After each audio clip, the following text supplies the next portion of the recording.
నీలో నిరాశను ఎదిరించి, కృంగుబాటును ఎదిరించి నిలవగలిగే శక్తి ఉన్నంత వరకు దేవుడి కార్యాలు ఖచ్చితంగా నీ పట్ల బలంగా జరుగుతాయి.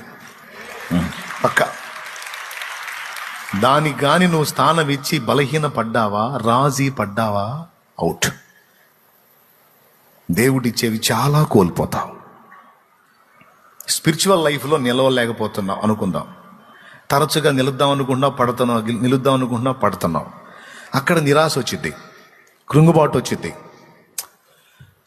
వల్ల కాదులే, మనకి ఎంత మానుకుందామన్నా మన వల్ల కావట్లేదు అని నువ్వు అనుకోగానే వాడు ఎంటర్ అవుతాడు. నిజమే, ఏంది మానుకునేది?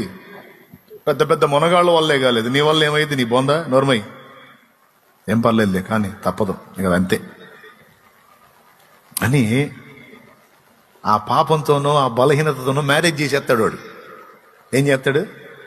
మనకు మ్యారేజ్ చేసేస్తాడు. మ్యారేజ్ చేయటువంటి అర్థం ఏంటో తెలుసా? ఎక్కడో ఉన్న ఒక వ్యక్తిని మనకు తెచ్చి పెళ్లి చేశారంటే ఇక అది మనతో పాటు పురుషుడైనా స్త్రీ అయినా జీవితాంతం కంటిన్యూగా కొనసాగుతుందని అర్థం.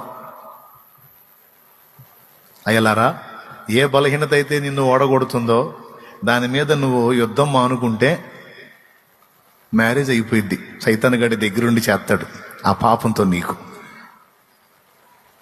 కాబట్టి మనం ఎట్టుండాలి? గెలవలేవులే, నీ వల్ల కాదులే, నువ్వు జయించలేవులేని వాడంటే బలహీనుడి కావచ్చు, కానీ నా దేవుడు బలహీనుడు కాదు కదా. కాబట్టి మళ్ళా ప్రయత్నిస్తా.